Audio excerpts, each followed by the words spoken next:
يهده الله فلا مضل له ومن يضلله فلا هادي له ونشهد أن لا إله إلا الله وحده وحده لا شريك له ونشهد أن سيدنا ومولانا وملجأنا ومأوانا محمدا عبده ورسوله صلى الله تعالى عليه وعلى آله وأصحابه أجمعين أما بعد فأعوذ بالله من الشيطان الرجيم بسم الله الرحمن الرحيم اليوم أكملت لكم دينكم وأتممت عليكم نعمتي ورضيت لكم الإسلام دينا وقال تبارك وتعالى في القرآن العظيم في مقام آخر إن الدين عند الله الإسلام صدق الله مولانا العظيم إن الله وملائكته يصلون على النبي يا أيها الذين آمنوا صلوا عليه وسلموا تسليما الصلاة والسلام عليك يا سيدي يا رسول الله وعلى آلك وأصحابك يا سيدي يا خاتم النبيين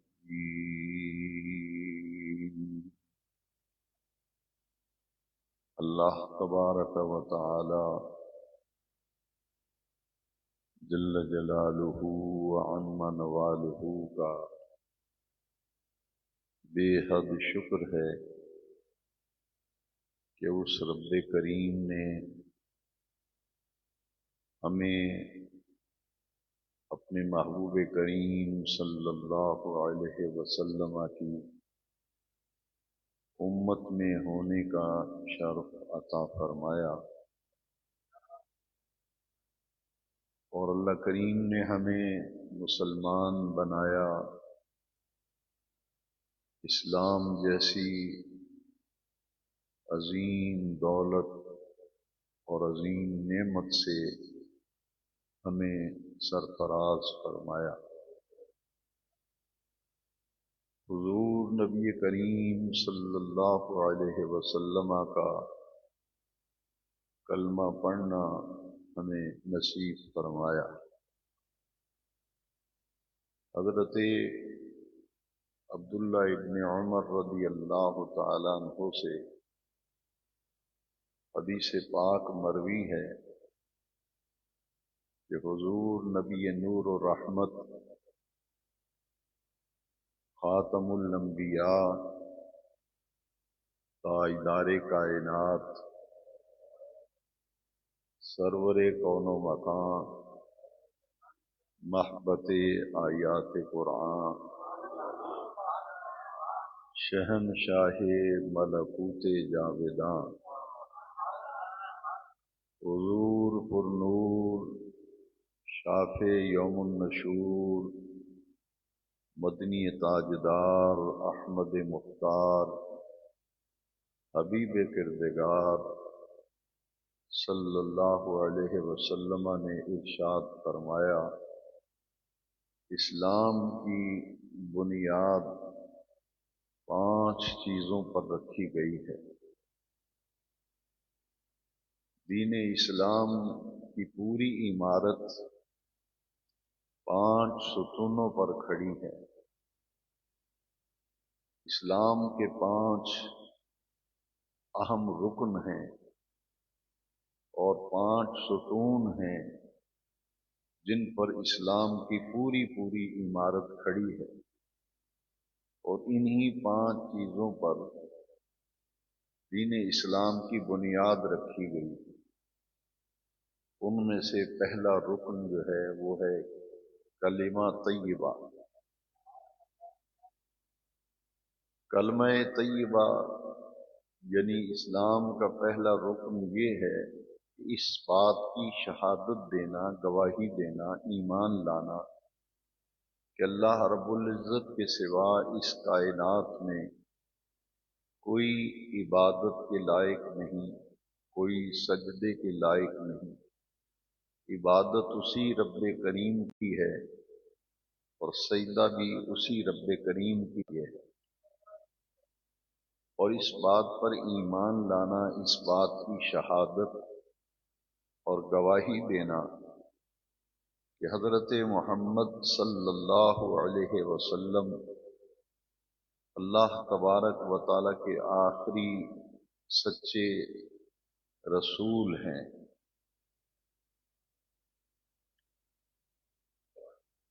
یہ اسلام کا پہلا رکن ہے، اور جب کوئی غیر مسلمان ہوتا ہے، دائرہ اسلام میں داخل ہوتا ہے، تو اسے کلمہ طیبہ پڑھایا جاتا ہے، اور کلمہ طیبہ کے 2 جز ہیں۔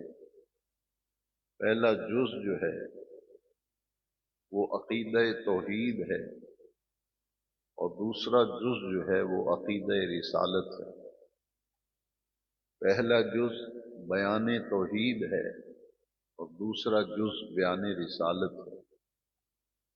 پہلے جز میں ایمان باللہ کا تعلق ہے اور دوسرے جز کا تعلق ایمان بالرسالت کے ساتھ ہے، اور اس کے 2 جز ہیں لا الہ الا اللہ، دوسرا جز ہے محمد الرسول اللہ۔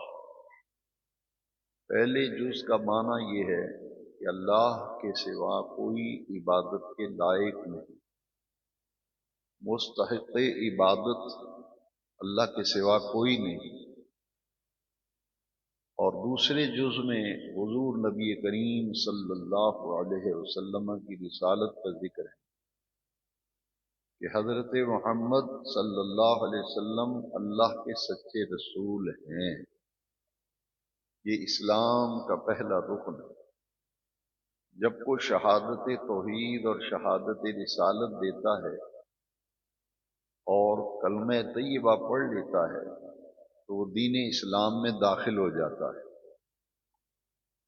وہ مسلمان کہلاتا ہے۔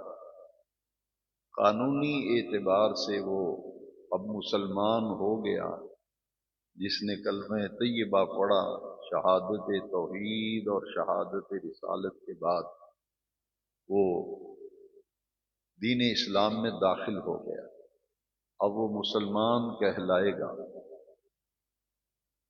اور جو مسلمان بن گیا، دائرہ اسلام میں داخل ہو گیا اور مسلمان کہلانے لگا، دین اسلام کو قبول کر لیا، اب اس کے لیے باقی جو 4 ارکان ہیں اسلام کے، 5 بنیادی ارکان میں سے 4 ارکان جو ہیں ان پہ فرض ہو جاتے ہیں۔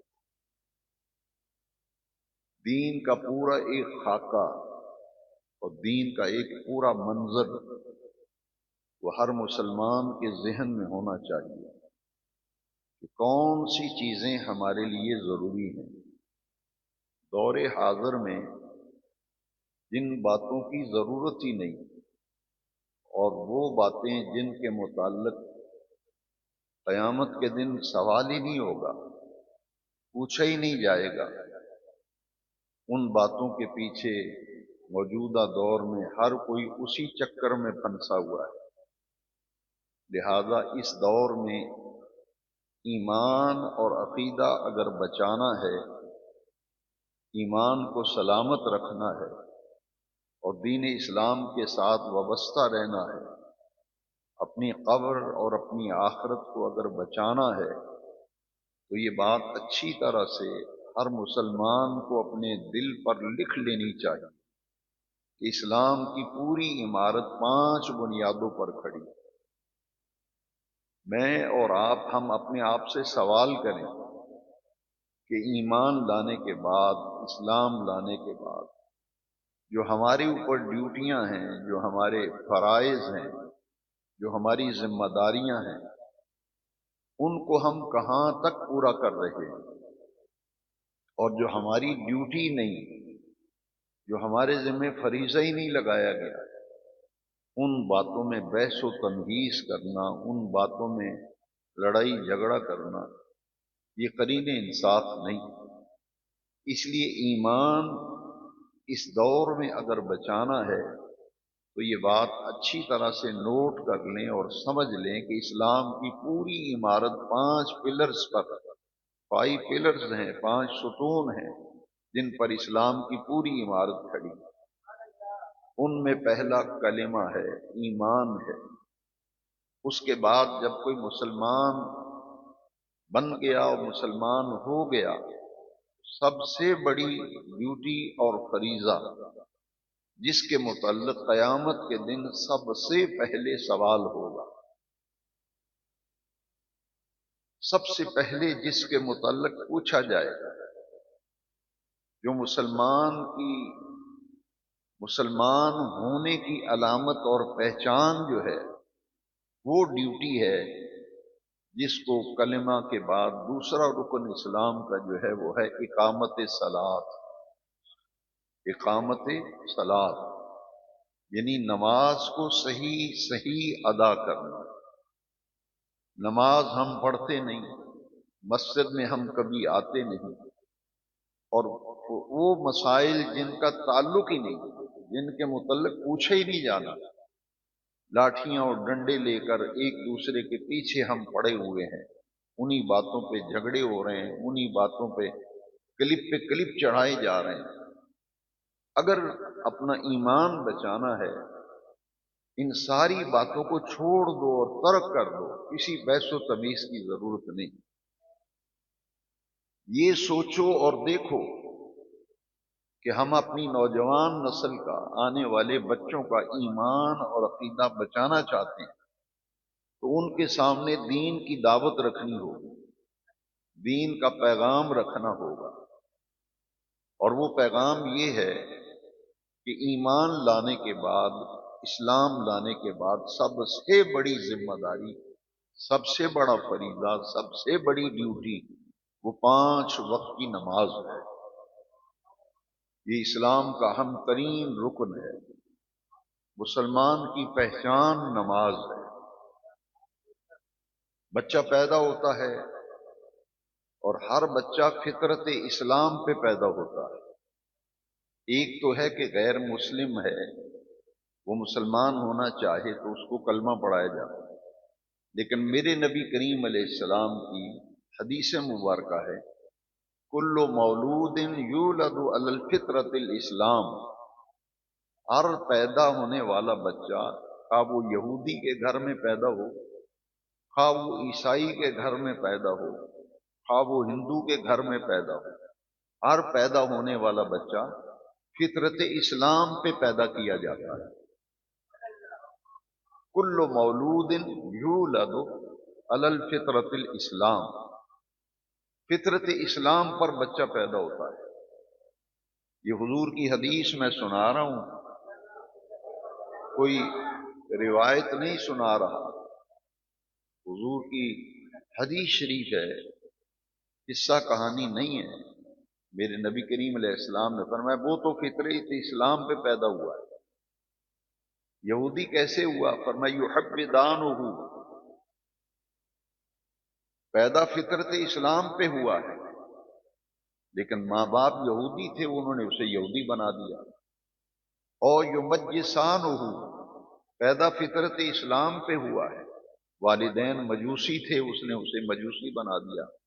اور ینصرانہ، پیدا فطرت اسلام پہ ہوا تھا، لیکن والدین چونکہ نصرانی تھے، عیسائی تھے، انہوں نے بیٹے کو نصرانی بنا دیا، عیسائی بنا دیا۔ ورنہ پیدا ہونے والا بچہ فطرت اسلام پہ پیدا ہوتا ہے۔ اب ذرا غور کیجئے کہ اصل دین ہے کیا؟ دین کی تعلیم، دین کی دعوت، دین کا تقاضا جو ہے، اس کے لیے قرآن مجید کی 2 آیتیں میں نے تلاوت کی ہیں کہ دین کامل ہے، دین اکمل ہے، دین مکمل ہے۔ الیوم اکملت لکم دینکم، یہ نزول کے اعتبار سے قرآن مجید، نزول کے اعتبار سے آخری آیت کریمہ قرآن مجید کی جو نازل ہوئی تھی۔ پورا قرآن 23 سال میں نازل ہوا تھا، 23 سال پورا قرآن نازل ہونے میں لگ گئے۔ حجۃ الوداع کے موقع پر یہ آیت مقدسہ نازل ہوئی۔ آج ہم نے تمہارے لیے تمہارے دین کو مکمل کر دیا۔ وَأَتْمَمْتُ عَلَيْكُمْ نِعْمَتِي، اور تم پر ہم نے اپنی نعمت کو مکمل کر دیا، اپنی نعمت کو مکمل کر دیا۔ وَرَضِيتُ، دیکھیے قرآن مجید کی آیت کے لفظ، یہ بڑے غور سے سمجھنے والی بات ہے۔ وَرَضِيتُ لَكُمُ الْإِسْلَامَ دِينًا، اور ہم نے تمہارے لیے دین اسلام کو پسند کر لیا، تمہارے لیے دین اسلام کو ہم نے چن لیا ہے۔ وَرَضِيتُ لَكُمُ الْإِسْلَامَ دِينًا، ہم اس بات پر راضی ہیں کہ تمہارا دین دین اسلام ہے۔ دوسری آیت کریمہ جس میں اللہ کریم نے دین اسلام کے بارے میں فرمایا، ان الدین عند اللہ الاسلام، کہ اللہ کے نزدیک پسندیدہ دین دین اسلام ہے۔ دین مکمل ضابطۂ حیات ہے۔ صرف مسلمان کہلانا اور کہنا کہ ہم مسلمان ہیں یہ کافی نہیں ہے۔ دین کو کامل، اکمل، مکمل سمجھنا اور مکمل دستور حیات، مکمل ضابطۂ حیات، مکمل دستور زندگی سمجھنا، اور اس بات پر یقین رکھنا کہ بچے کی پیدائش سے لے کر اس کی موت تک پوری زندگی کے تمام معاملات میں اسلام رہنمائی کرتا ہے۔ دین کامل دین ہے، مکمل ضابطۂ حیات ہے، مکمل دستور زندگی ہے، اس لیے اس بات پر یقین کامل رکھنا۔ اور دین اسلام کلمہ طیبہ کے بعد، شہادت توحید و رسالت کے بعد سب سے بڑا عمل، ڈیوٹی اور فریضہ وہ 5 وقت کی نماز ہے۔ آپ کس مقصد کے لیے ہم پیدا کیے گئے ہیں؟ ہر آدمی یہ سوچے کہ میرا پیدا کرنے والا کون ہے، میرا خالق کون ہے، میرا پیدا کرنے والا کون ہے۔ دوسرا اپنے آپ سے یہ سوال کرے، پہلا سوال یہ کہ میرا خالق کون ہے، مجھے بنانے والا کون ہے۔ دوسرا اپنے آپ سے میں اور آپ سوال کریں کہ ہمیں کس مقصد کے لیے بنایا۔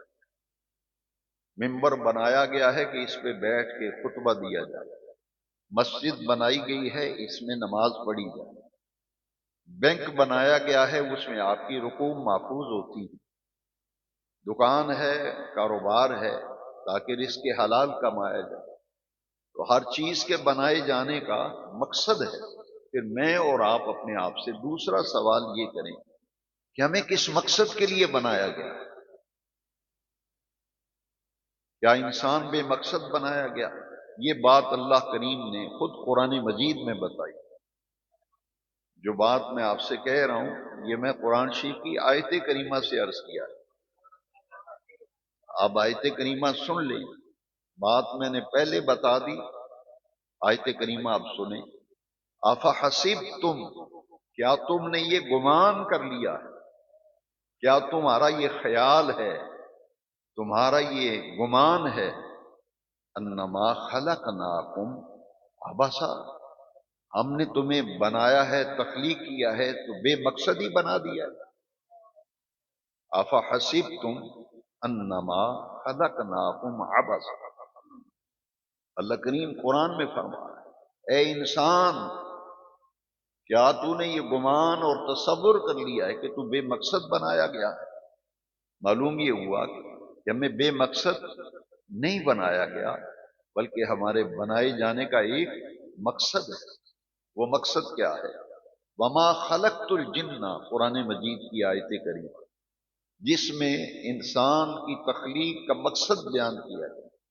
مجھے اور آپ کو کیوں بنایا گیا، ہمیں کیوں بنایا گیا؟ فرمایا وما خلقت الجن والانس الا لیعبدون، ہم نے جنوں اور انسانوں کو اس لیے تخلیق کیا ہے، لیعبدون، ہماری عبادت کریں۔ اور یہاں تمام مفسرین نے یعبدون کا بھی ایک معنی کیا ہے۔ یعبدون کا معنی ہے عبادت کرنا، لیکن اس کا معنی مفسرین نے جو مراد لیا ہے، تمام مفسرین نے، یہاں اللہ کی عبادت سے مراد ہے اے لیعرفون، کہ انسان کو اللہ کی معرفت حاصل ہو، اللہ کا عرفان حاصل ہو، پہچان ہو اللہ کریم، عرفان ذات الہی۔ اس کے لیے یہ لفظ ذہن میں بٹھا لیں، ذہن نشین کر لیں کہ انسان کی زندگی کا مقصد عرفان الہی ہے، عرفان ذات باری تعالی ہے، کہ اپنے خالق، اپنے مالک جس نے ہمیں بنایا اور جس مقصد کے لیے بنایا، وہ مقصد ہے کہ اس بنانے والے کی معرفت حاصل ہو، اس کا عرفان حاصل ہو، اس کی پہچان ہو۔ اور اسی پہچان کے لیے اللہ نے 1.25 نبیوں کو بھیجا۔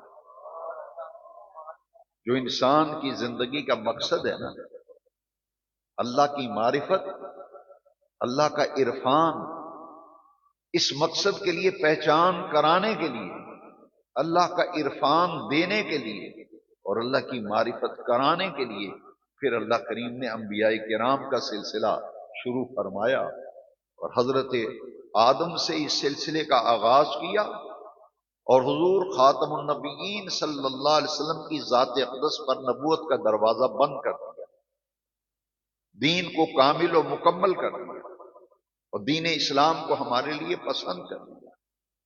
اب اللہ کی معرفت، اس کی پہچان، اس کا عرفان، یہ انسان کی زندگی کا مقصد ہے۔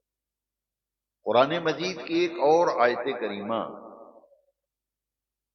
اسی مضمون سے متعلق ہے، یا ایھا الانسان، یہاں ایمان والوں کا ذکر نہیں، یا ایھا المومنون نہیں فرمایا، یا ایھا الناس، یعنی انسان کو بنائے جانے کا مطلب وما خلقت الجن والانس، جنوں اور انسانوں کو اس لیے بنایا گیا انہیں اللہ کا عرفان ہو، اللہ کی پہچان ہو، اللہ کی معرفت ہو، وہ اپنے رب کو پہچان کر پھر اپنے رب کو سجدہ ریز ہوں، اپنے رب کے سامنے سجدہ ریز ہوں، اس کی بندگی کریں، اس کی عبادت کریں۔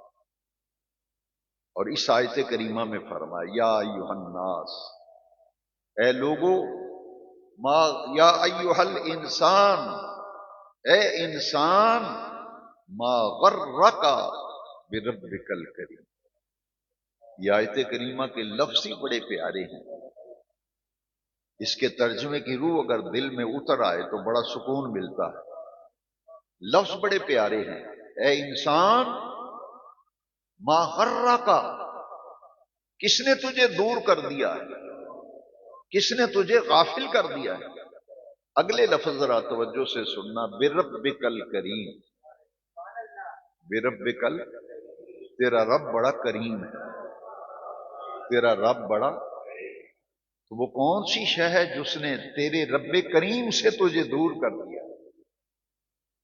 بربک الکریم، یا ایھا الانسان ما غرک بربک الکریم، تیرا رب کریم ہے، تو اپنے کریم رب سے دور ہو گیا ہے، اپنے کریم رب سے غافل ہو گیا ہے۔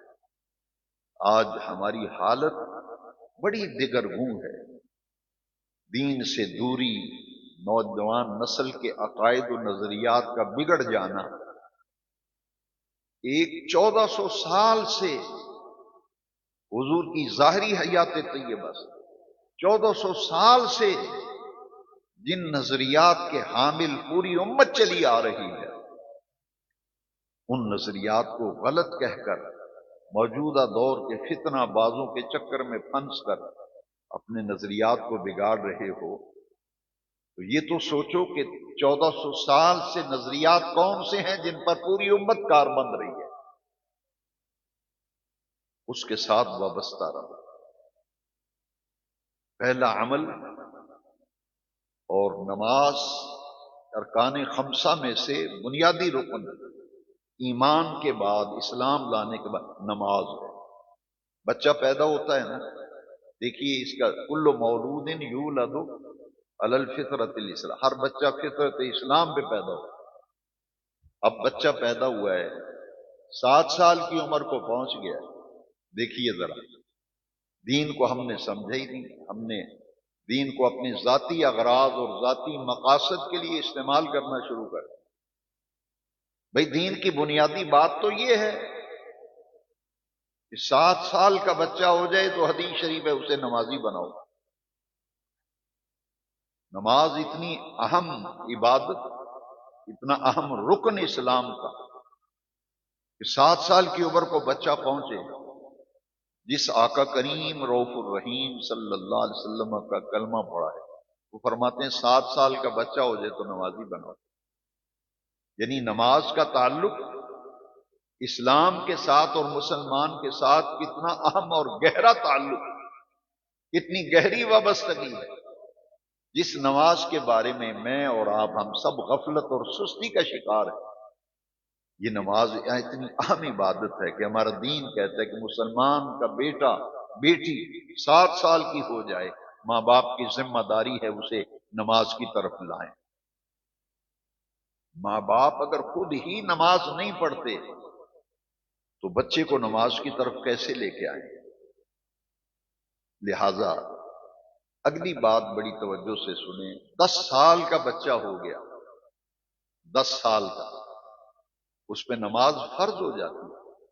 بالغ ہونے کے بعد روزہ فرض ہو گیا، 10 سال کی عمر ہو گئی، اب نماز فرض ہو گئی ہے۔ اب حضور نے فرمایا اس کو ڈانٹ ڈپٹ بھی کرنی پڑے تو کر کے نمازی بناؤ، ترغیب بھی دو ترہیب بھی دو، اسے نمازی بناؤ۔ تو دین کا تعلق اور دین کا پیغام اور دین کی دعوت، اس کا اولین نقطہ یہ ہے کہ تمہارے گھر میں بچہ پیدا ہوا ہے، دین اتنا ضروری ہے کہ 7 سال کی عمر میں پہنچا ہے، نمازی بنا دو۔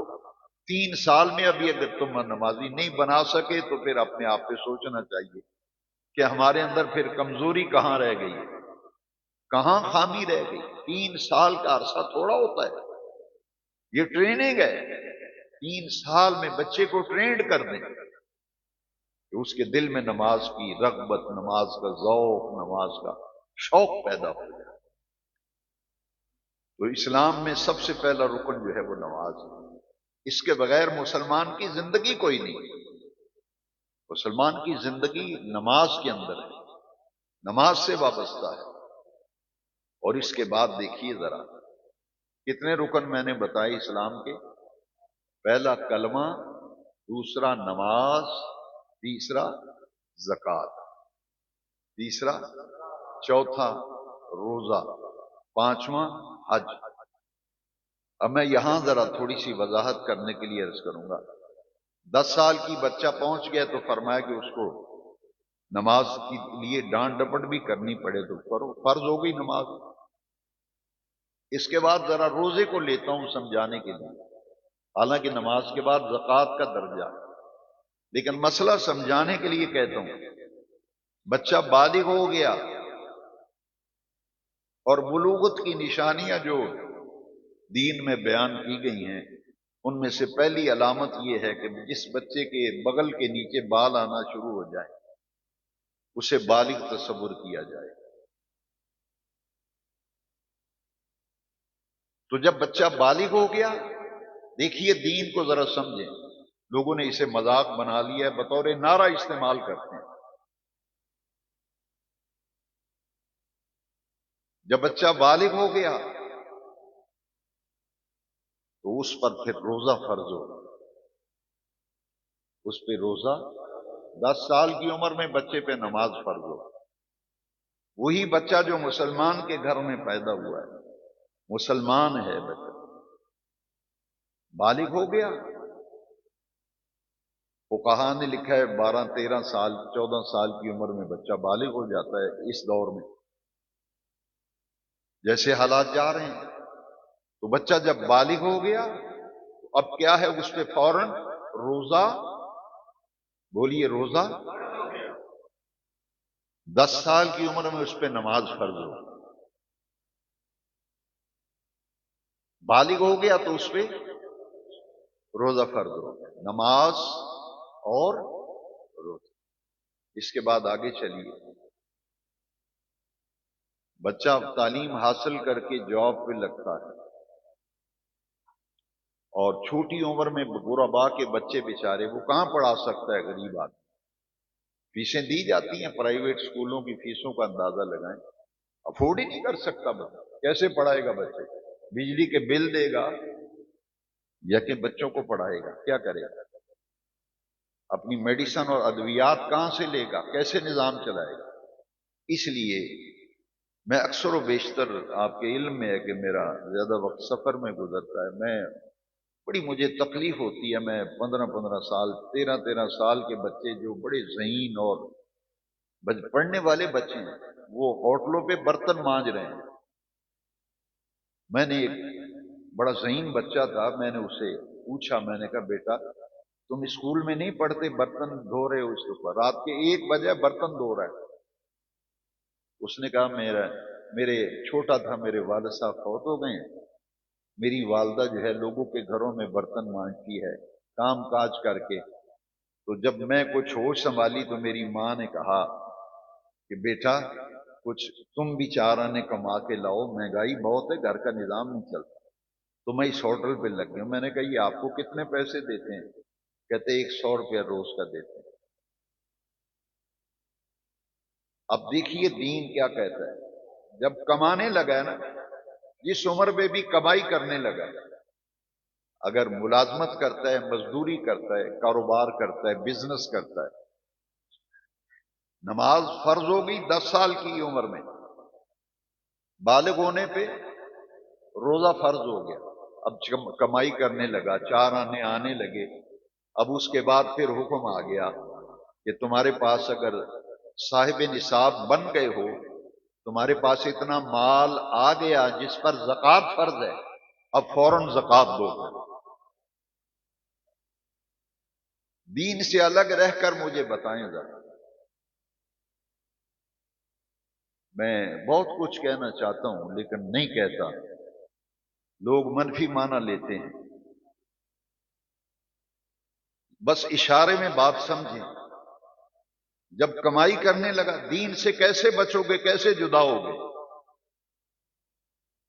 اگر مسلمان ہو تو یہ بات نوٹ کرو، 10 سال کی عمر میں بچے پہ نماز فرض ہو گئی. 14 سال 13 سال کی عمر میں بچہ بالغ ہو گیا ہے تو اس پہ روزہ فرض ہو گیا. اب جب کمانے لگا ہے، عمر کا جو حصہ ہو، 15 سال ہو، 20 سال ہو، 21 سال، جب کمائی کرنے لگا ہے، مال جمع ہونے لگا ہے، بینک میں اکاؤنٹ بھی کھولا ہوا ہے جی، کمائی کرنے لگا ہے، پھر اگر صاحب نصاب بن گیا ہے پھر شادی ہو جاتی ہے، بیوی زیورات لے کے آتی ہے، دولہا والے بھی بیٹی کو زیور ڈالتے ہیں، اپنی بہو کو زیور ڈالتے ہیں، کچھ میکے زیور ڈالتے ہیں۔ اب وہ شادی شدہ ہو گیا، زیورات بھی آ گئے، مال بھی آ گیا۔ جب مال آنے لگا تو اب دین سے کیسے بچو گے، کیسے اپنا دامن گریز کرو گے اور کہو گے کہ ہم مسلمان کے مسلمان ہیں؟ جی مسلمان کے مسلمان ہیں۔ وہی 10 سال کے تھے، بچے پہ نماز فرض ہو گئی، بالغ ہو گیا، روزہ فرض ہو گیا، کمانے لگا تو اس پہ زکوٰۃ فرض ہو گئی، کمانے لگا تو اس پہ۔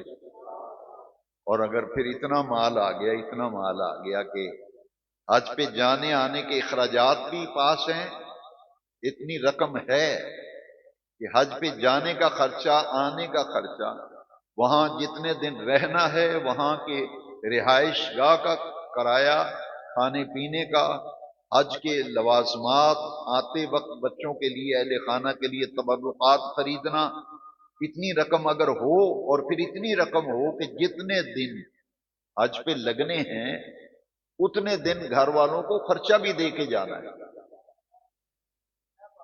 40 دن اگر حج پہ ہیں، 38 دن ہیں، جتنے دن وہاں رہنا ہے، روز کے خرچے کا حساب لگاؤ کہ آپ کے گھر کا روز کا خرچہ کتنا ہے۔ جتنے دن وہاں رہنا ہے، ایک دن زیادہ لگا کے اس کے پیسے گھر والوں کو دے کے جاؤ کہ میں جا رہا ہوں، یہ سبزی لے آنا، یہ بل دے لینا بجلی کے، یہ گیس کا بل دے لینا، یہ بچوں کی اسکول کی فیس دے دینا۔ ادھر بھی خرچہ دے دیا، وہاں بھی ساتھ لے کے گئے۔ تو ایسے شخص پر پھر حج کیا ہے؟ دیکھیے ذرا، پورے دین اسلام کی عمارت 5 پلرز پر کھڑی ہے، 5 ستون ہیں۔ کلمہ، شہادت توحید و رسالت بھی اسے کہہ سکتے ہیں، کلمہ کہہ سکتے ہیں، ایمان کہہ سکتے ہیں، اسلام کا پہلا رکن۔ اس کے بعد فوری 10 سال کی عمر میں پہنچے ہو تو نماز فرض، بالغ ہوئے تو روزہ فرض، صاحب نصاب ہو گئے تو زکوٰۃ فرض، مال کی فراوانی ہے تو روزہ فرض ہو گیا۔ یہ پورا ایک نظام عبادات ہے اسلام کا۔ اب ہم اپنے آپ سے سوال کریں، یہی بات سوچنے والی ہے کہ نماز کس قدر ہمارے اندر پختگی ہے نماز کے بارے میں۔ اور یاد رکھیے، اللہ تعالی کی عبادت اور بندگی کے بعد، اللہ کی عبادت اور بندگی کے بعد جب حقوق العباد کی طرف ہم متوجہ ہوتے ہیں، حقوق العباد، زبان سے یہ کہنا آسان ہے کہ علماء حقوق العباد بیان نہیں کرتے، حقوق العباد کی بات ہی نہیں کرتے۔ پہلی بات تو یہ ہے کہ اسلام کے 5 پلرز ہیں، ان پر ہی عمل نہیں تو حقوق العباد کی طرف کیا توجہ کرو؟ حقوق العباد کی فکر اس وقت کرو جب یہ دیکھ رہے ہو کہ میں نمازوں کا پابند، میں روزے کا پابند، پابندی سے زکوٰۃ دے رہا ہوں، حج بھی میں نے کیا ہے، لیکن جو مرکزی ڈیوٹیاں ہیں، یہ ڈیوٹیاں نہیں کریں گے تو کیا کریں گے؟ مسلمان ہے، نماز نہیں پڑھے گا تو مسلمان کس چیز کا ہے؟ مسلمان ہے، روزہ نہیں رکھا تو کس بات کی مسلمانی کا دعویٰ؟ دین تو یہ ڈیوٹیاں لگا رہا ہے۔ اسی لیے پچھلے جمعات میں آپ ایک حدیث سن چکے ہیں، ربیع الثانی کے مہینے میں یہ میں نے آپ کو حدیث شریف سنائی ہے کہ اللہ کا قرب کس عبادت سے حاصل ہوتا ہے؟ اللہ کا کس چیز سے حاصل ہوتا ہے؟ بتائیے۔ ماشاء اللہ، جو غور سے سنتے ہیں نا وہ پھر جواب بھی دیتے ہیں۔ اللہ کا قرب کس عبادت سے حاصل ہوتا ہے؟ فرضوں سے نہیں، وہ تو ڈیوٹی ہے۔ فرض تو وہ تو میری اور آپ کی ڈیوٹی ہے، وہ تو ہم نے کرنی ہے۔ ہاں، فرائض کی پابندی ضروری ہے، اس کے بغیر نوافل کی کثرت فائدہ ہی نہیں دیتی۔ لہذا فرائض کی پابندی کے بعد اللہ کا قرب حاصل کس چیز سے ہوگا؟ نفلی عبادت سے۔ لا یزال عبدی یتقرب الی بالنوافل. تو فرائض کے بعد نفلوں کی کثرت و رغبت، نفلی عبادت کا ذوق اور شوق. آج ہم سے نفل چھڑائی جا رہے ہیں، آج ہم سے سنتیں چھڑائی جا رہی ہیں. لوگ کہتے ہیں سنتیں پڑھنا کوئی ضروری نہیں، نفل پڑھنا کوئی ضروری نہیں ہے. آپ مجھے بتائیں کہ سنت کس نماز کو کہتے ہیں؟ جو نبی کریم علیہ السلام نے پڑھی ہو، جو حضور کا طریقہ ہو. آپ اسے چھوڑ رہے ہیں.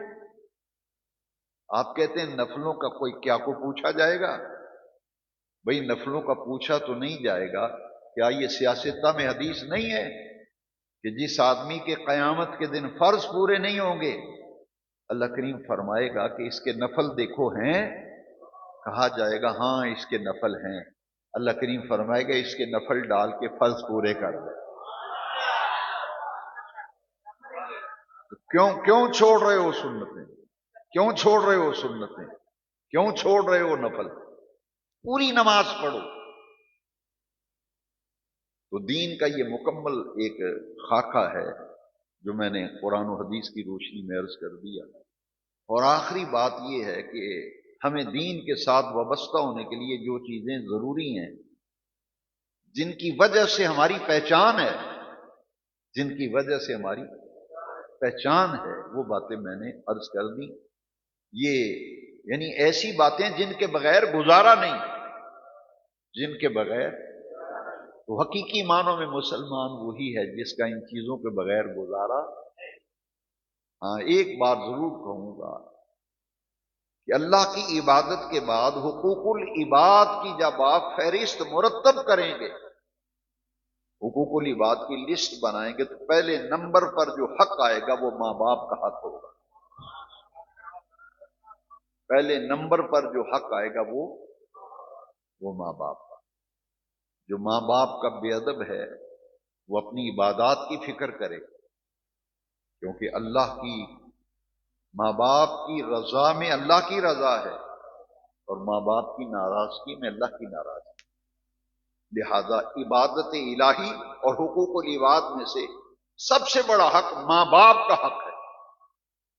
لہذا ان حقوق و فرائض کو سمجھنا، اس پر عمل کرنا ایک صاحب ایمان کے لیے بہت ضروری ہے، بہت ضروری ہے، بہت ضروری ہے. اس کے علاوہ اگر کوئی دین کا دعویٰ کرے گا تو اس کا دعویٰ غلط ہوگا. پہلی صف میں مسلمان کو بیٹھنا چاہیے. نمازوں کے اوقات کی پابندی. ہم کہتے ہیں جی کام ہی نہیں مکتے، دنیا کے کام ہی نہیں مکتے. بھئی جب مر جائیں گے تو پھر کام کون کرے گا؟ بس اتنا سوچ لیا کرو جب میں مروں گا یہ میری دکان بھی چلے گی، میرا گھر بھی چلے گا، تو کیوں نہ میں اس زندگی میں سے وقت نکال کر اس رب کو سجدہ کروں جو میرا خالق بھی ہے، جو میرا مالک بھی ہے، جو میرا رازق بھی ہے، جس نے مجھے پیدا کیا ہے. میں اس اپنے رب سے تعلق توڑ بیٹھا ہوں. یا ایھا الانسان ما غرک بربک الکریم. وہ رب کریم ہے، ہمارا رب رب اور رسول بھی رسول کریم. انہ لقول رسول. میں اکثر کہتا ہوں کہ ہماری خوش بختی کی انتہا نہیں. ہم جو کلمہ پڑھتے ہیں، مسلمان ہیں، ہماری خوش قسمتی کی انتہا نہیں. اللہ کا شکر ہے، صد شکر کے ہستیم میانے دو کریم. یا رب تو کریم و رسول تو کریم. صد شکر کے ہستیم میانے دو کریم. میرا رب بھی کریم ہے، میرے رسول بھی کریم ہیں، اور ہم دو کریموں کے درمیان میں ہیں. اور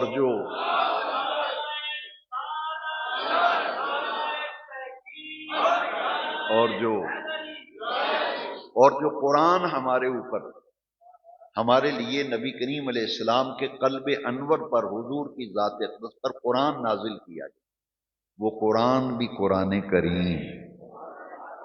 وہ قرآن بھی، بس یہ تصور رکھا کرو، رب بھی کریم، رسول بھی کریم، اور قرآن بھی.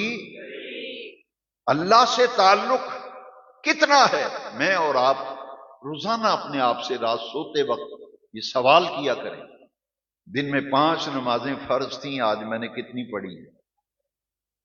جو میں نے چھوڑ دی ہیں وہ کیوں چھوڑی ہیں؟ جو قضا ہوئی ہیں وہ کیوں قضا ہوئی ہیں؟ آج میں نے کتنا قرآن پاک کی تلاوت کی ہے؟ اور رسول بھی کریم ہے تو رسول کریم پہ درود شریف پڑھنے کا حکم۔ 3 سوال سوتے وقت کیا کرو، دین کے ساتھ وابستہ ہو جاؤ، اور وابستگی کے لیے مسلمان حقیقی معنوں میں بننے کے لیے 5 وقت کی نماز ضروری ہے، قرآن سے تعلق رکھنے کے لیے روزانہ قرآن کی تلاوت کی ضرورت ہے، اور پیارے نبی کریم کی خوشنودی کے لیے روزانہ درود پاک پڑھنا ضروری ہے۔ حضور پہ درود شریف کثرت سے پڑھا، یہی وہ کام ہیں جو مسلمان کو عزت دیتے ہیں، مسلمان کو آبرو دیتے ہیں، مسلمان کے دین و دنیا میں، کاروبار میں، اولاد میں برکت ہوتی ہے۔ تو جن کاموں میں خیر ہے، جن کاموں میں برکت ہے، جن کاموں میں سلامتی ہے، ان سے ہم دور بھاگتے پھرتے ہیں۔ بات عمل کی ہے، عمل سے زندگی بنتی ہے، عمل سے زندگی بنتی ہے۔ آؤ، بے عملی کی دلدل میں ہم پھنس چکے ہیں، ہم سب بے عملی کی دلدل میں پھنس چکے ہیں۔ بے عملی کی دلدل سے نکل کر کے آؤ، عمل کی وادی میں قدم رکھیں، اللہ کی رحمتیں گھٹا بن کے برسیں گی، اور جس پہ رب راضی ہو جائے اس کو دنیا کی کوئی طاقت پھر نقصان پہنچا سکتی۔ وآخر دعوانا